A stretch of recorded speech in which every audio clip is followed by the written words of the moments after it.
এই দুদিন ধরে একভাবে বৃষ্টি হয়েই যাচ্ছে, আর তাই এখন মনে হচ্ছে কবে সূর্যদেবের দেখা পাবো।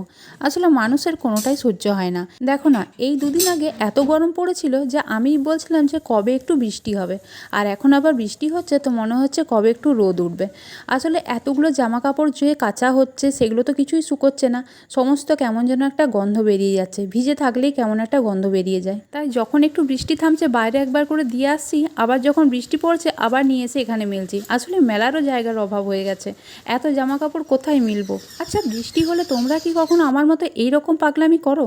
করো না? না, আমি কিন্তু করি। তুমি পরিষ্কার করছি, ঝোপ হয়ে গেছে চারিদিকটা। জঙ্গল পরিষ্কার? আজকে বৃহস্পতিবার, আজকে জঙ্গল পরিষ্কার করার দিন। তাই জঙ্গল পরিষ্কার করছো? এই জঙ্গল পরিষ্কার করছি, বৃষ্টিও হচ্ছে। বৃষ্টি যখন হচ্ছে, বৃষ্টি ভেজা বিকেলের জন্য কিছু তো একটা বানাতেই হবে, তাই না? তাই বানিয়ে নিয়েছিলাম রুই মাছের চপ।